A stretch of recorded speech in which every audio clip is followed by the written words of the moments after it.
En esta oportunidad quiero hablar de un tema bastante delicado y que es bastante también importante para el país, como es la responsabilidad del Estado legislador en Colombia. Yo recuerdo desde el año 2006, cuando era docente en la Sergio Arboleda en la ciudad de Bogotá, en el cual me atreví a escribir el primer artículo en la revista Civilizar sobre responsabilidad del Estado legislador en Colombia y en derecho comparado. Nunca logré yo entender por qué las ramas del poder público, ejecutiva y judicial sí respondían, mandó la rama legislativa. A sabiendas de la Constitución Política de Colombia, establece que son autoridades públicas, entonces con mayor razón el Congreso de la República en un momento determinado tendrá que entrar a responder. Estos sistemas de imputación en materia de responsabilidad administrativa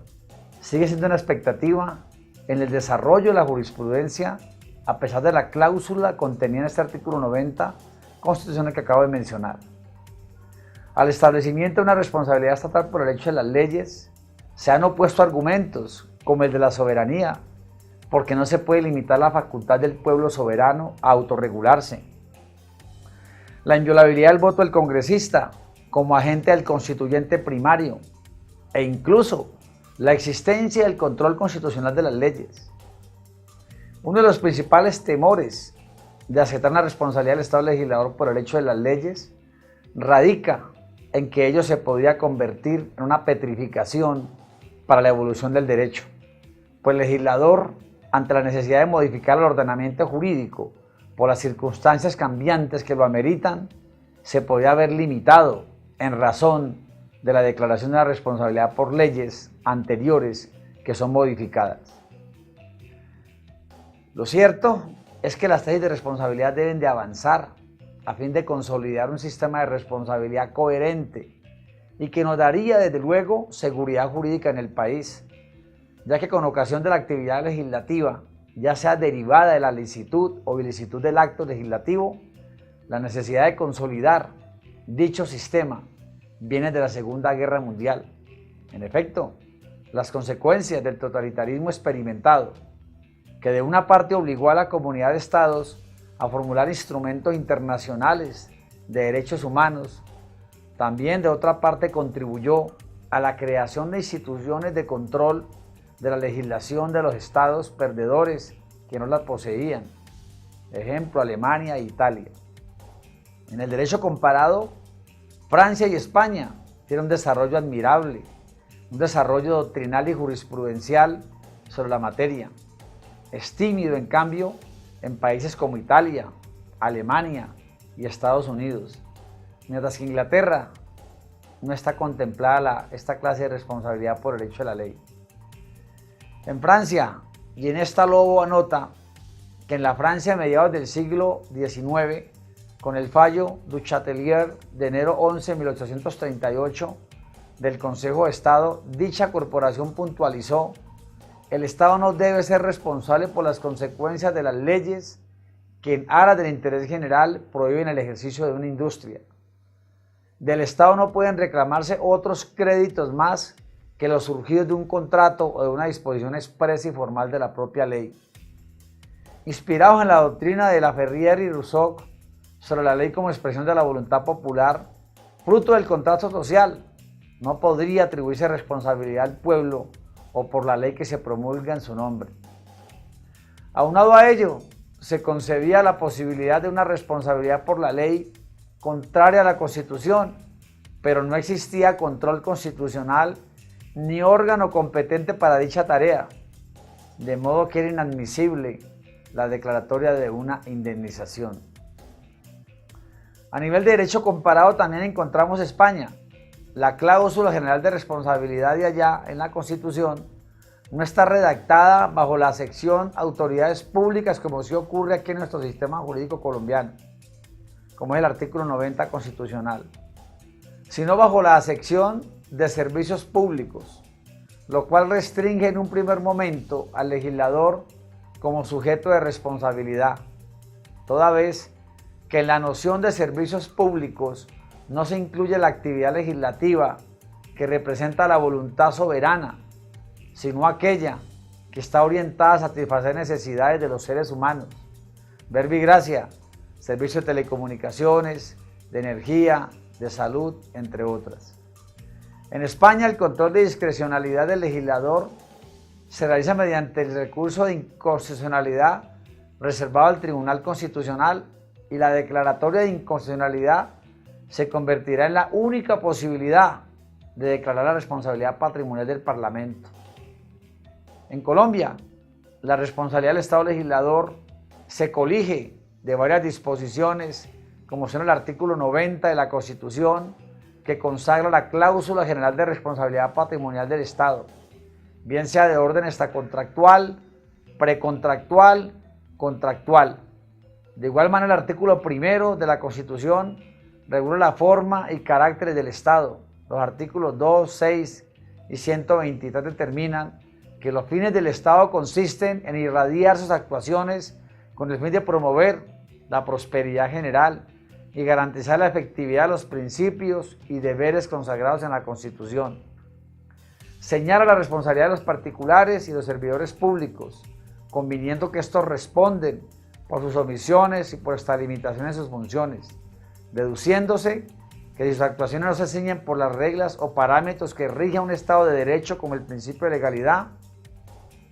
pueden incurrir en responsabilidades. Por otra parte, están las normas que en su mismo contenido prevén los daños antijurídicos que comportan y que por tanto deben ser indemnizados a los particulares por lesionar sus intereses patrimoniales de carácter lícito. Desde el punto de vista jurisprudencial, tenemos algunos referentes. La Corte Constitucional, en una sentencia hito, que fue la 587 del 12 de noviembre de 1992, se pronunció sobre la responsabilidad del Estado legislador frente a la aplicación y protección de los derechos fundamentales, siendo la ley que los vulnere o desconozca inexequible al paso del examen constitucional. De este modo, la responsabilidad patrimonial del Estado por los hechos, acciones u omisiones imputables al Poder Legislativo está expresamente contemplado en el artículo 90 constitucional, pues cualquier otra posibilidad sería abiertamente inconstitucional desde la perspectiva del Estado Social de Derecho y de los principios y valores que rigen nuestro ordenamiento constitucional, tales como la solidaridad, la igualdad, la justicia material y la supremacía de la Constitución. En cuanto al daño antijurídico, como bien sabemos, a partir de la Constitución de 1991, el elemento culpa dejó de ser el factor fundamental de imputación de responsabilidad del Estado.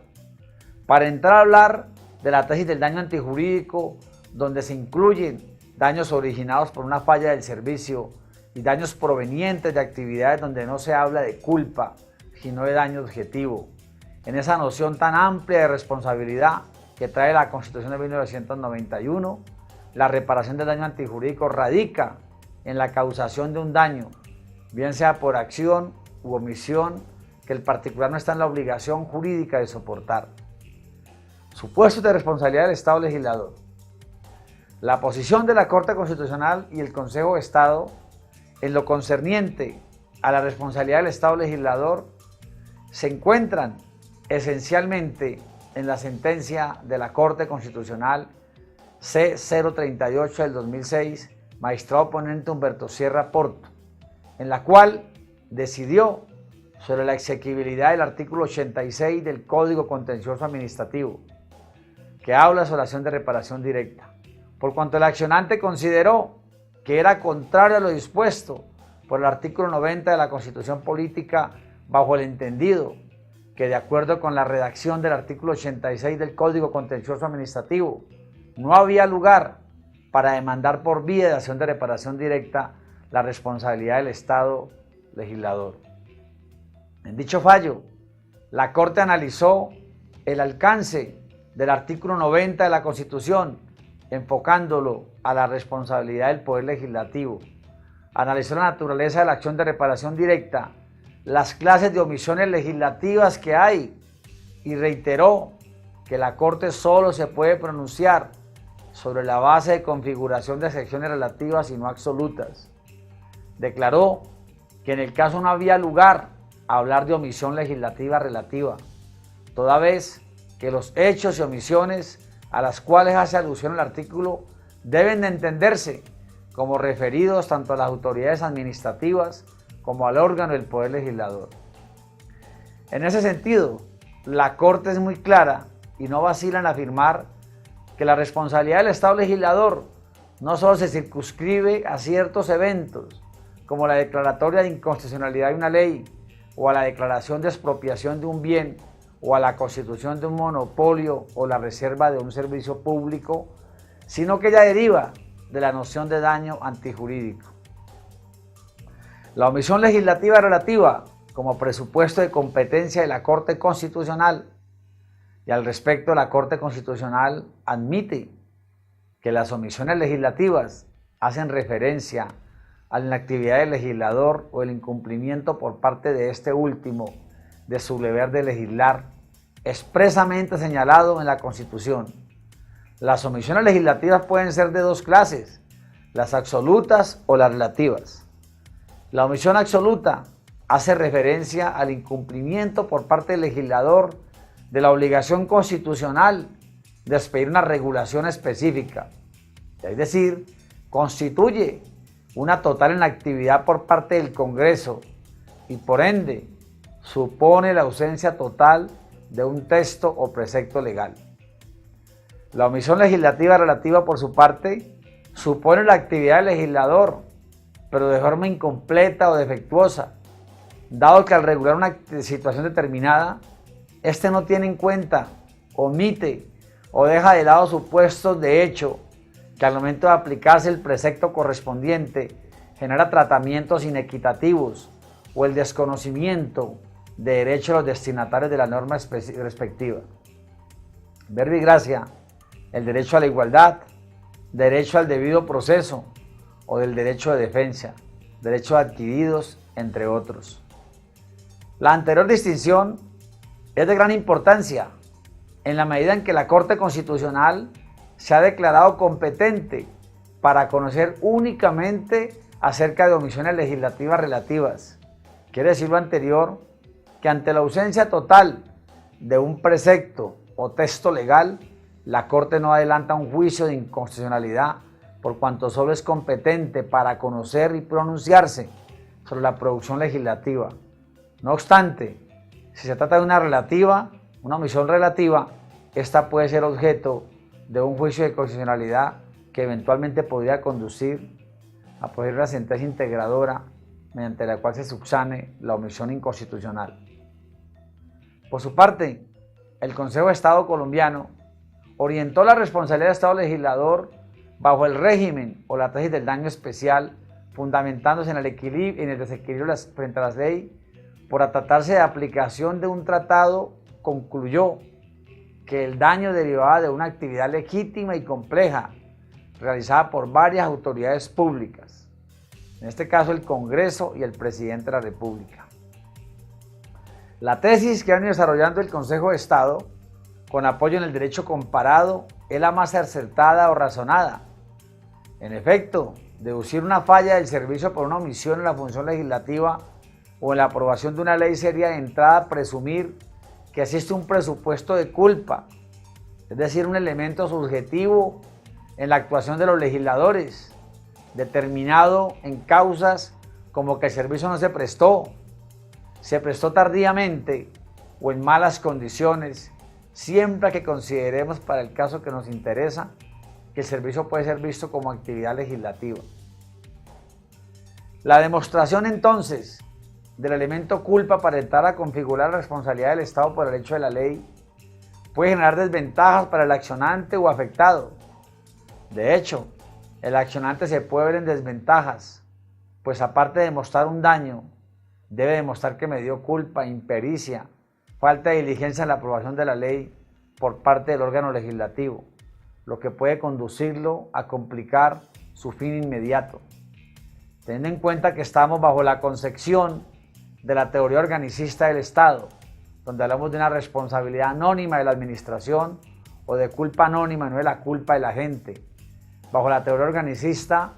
la culpa de la gente viene a configurarse como la culpa del Estado. En cuanto a la confianza legítima, se supone que el administrado cuenta con una expectativa o esperanza de que determinada situación jurídica no va a cambiar de manera repentina o intempestiva, pese a que no se trata de una situación jurídica consolidada, o dicho de otra manera, de un derecho adquirido,